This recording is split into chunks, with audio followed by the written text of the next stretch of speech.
80% of contract actions only have one response. It's a crazy statistic that if you take advantage of it and be that one response, then you are going to elevate your business dramatically and you are going to be a top 1% government contractor. Now, before we get to how we can actually be that one response and how come 80% of contracts actually only have one response, we first want to analyze why is this happening. The reason why this is happening is because most contractors only find opportunities when they're publicly posted. Usually they have short response time. We're talking about 15 to 30 days, which discourage participation. You won't have enough time to prepare to make a bid or have your team ready or even look into the opportunity altogether. 3 is you don't know your buyer, they don't know you. There's a lack of pre-existing relationship with the government buyer.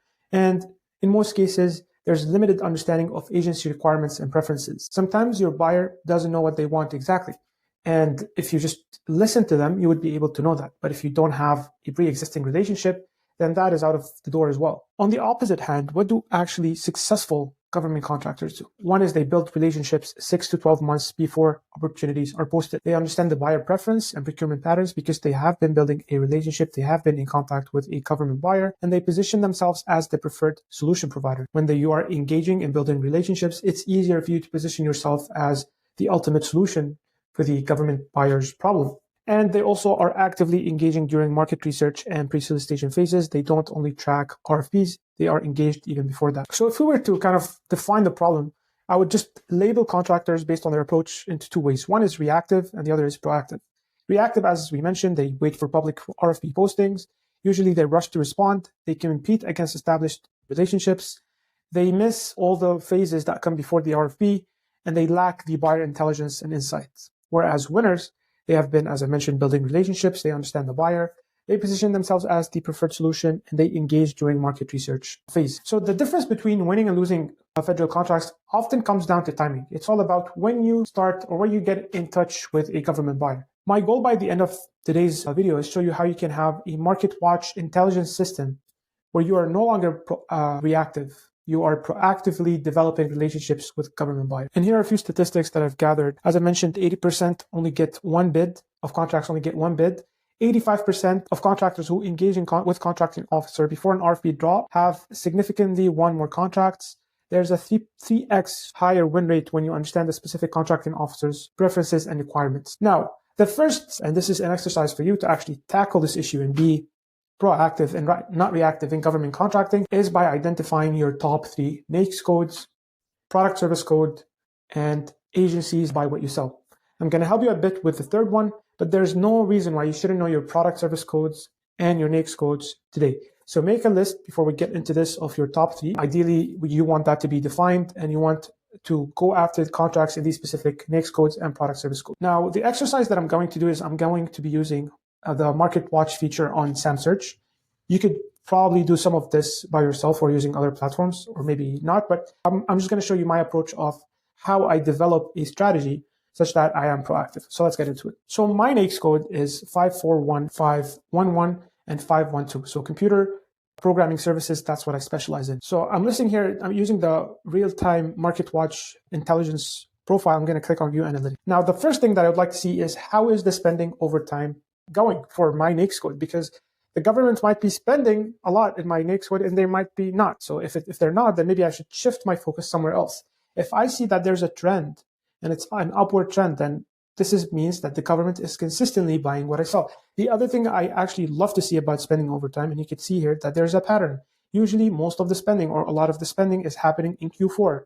So I know that in Q4, I should be ready to get some of these contracts that are happening in Q4. So I know that for my NAICS code, a lot of the spending happens around the end of the year, the actual year, not the fiscal year. Now here we have 3 tabs, and we're going to utilize each one of these for different things.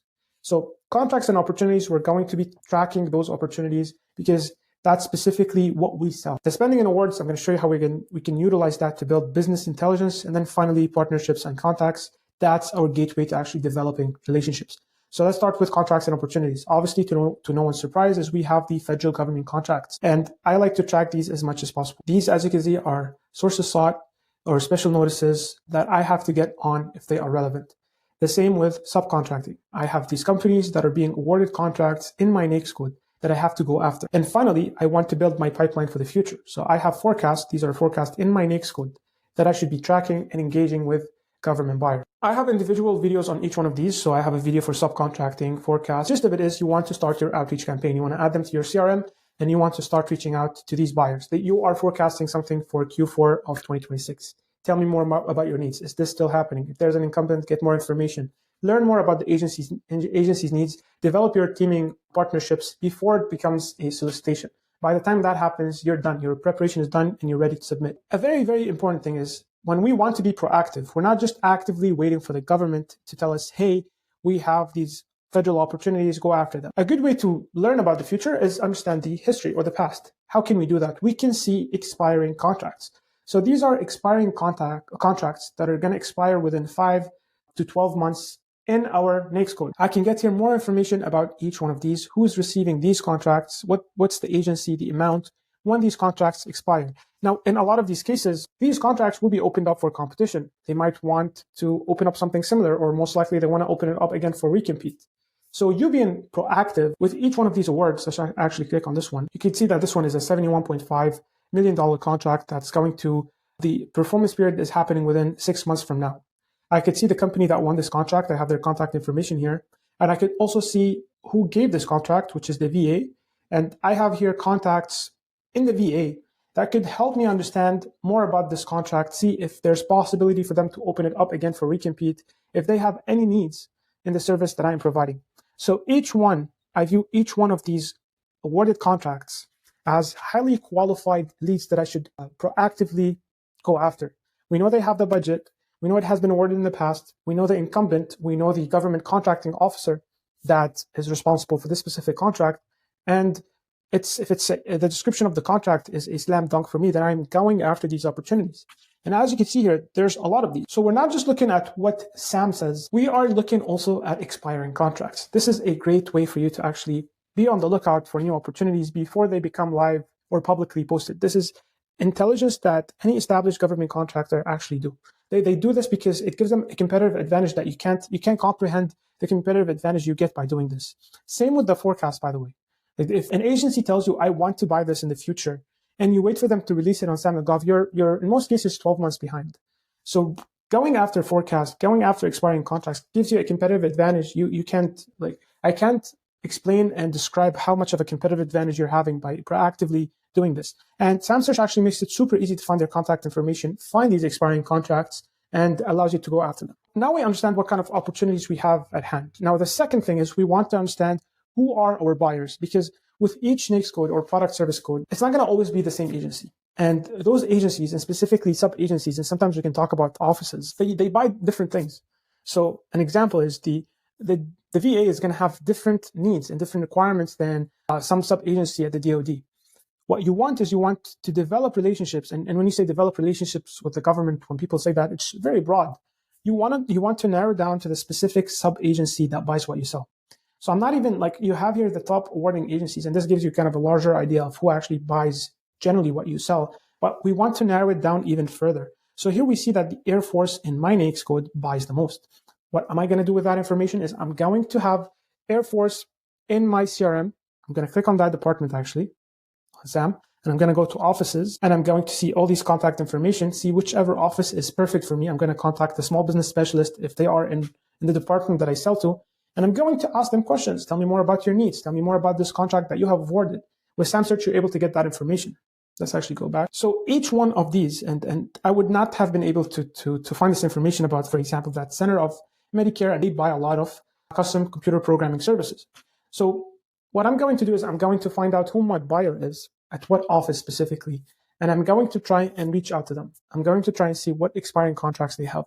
I'm going and trying to see what their needs are. Do they have any forecast for the future? With this intelligence, I'm able to understand my buyer without having to even do anything. Another thing is you could potentially find primes here because you're finding top award recipients. Now, these are companies that have been awarded the most in your specific NAICS code. And some of them might be too big. So maybe we want to skip the first few pages, but eventually you will see really successful government contractors that could possibly want subcontracting companies to subcontract to. So this also, you could fill up your pipeline with partnerships by successful primes that are doing well in your NAICS code. And with recent contracts, you could see what's the trend that's been happening recently in your NAICS code or your product service code. What kind of contracts are being awarded? Who's awarding the most contracts and how much? So this would give you an insight on the market trend, who's buying what for how much and what exactly are they buying. Now, finally, we want to develop partnerships. So we have here potential partners. So these are companies that are in your NAICS code that are registered to work with the government. You could obviously utilize the partnership search to get more information about that, but this is a good starting point for you to see who is actively working with the government in your space. And most importantly is you also have agency contact for buyers that in this specific space that buy what you sell. So you can see here that the Director of Small Business Program at the Department of Air Force, which as we have seen is one of the top sub-agencies awarding in my NAICS code, which is 541511. This is a good person to reach out to and ask more about their custom computer programming services needs. It would allow me to develop a relationship and see who's in that agency would be a good person to talk to and reach out and make myself known. Now, the same way we did this with NAICS codes, you can be more granular and actually go after product service code. But let's say you know your buyer. You know that the agency that buys what you want is hypothetically, let's say the Department of the Army. Well, then we can also view analytics about them. So we see that the pattern here is the same. They're buying around Q4, so the end of the year. And then we see that the spending is going good, but in 2025, maybe due to government shutdown, it's been less. So the Department of Army is spending less, but we see here the active opportunities they have. We see their spending, so we could tell which product or which NAICS code they're spending the most on. So we see here that aircraft manufacturing, which makes sense. So if I'm in aircraft manufacturing, I need to make contact with the Department of the Army. How do I do that? I go here and I click on offices and contacts. Here we have every single office for the Department of the Army. We could click on them, get their contracts, and get their contacts. So if you know the office that you want to reach out to, you can even be as granular as going and reaching out to that specific office.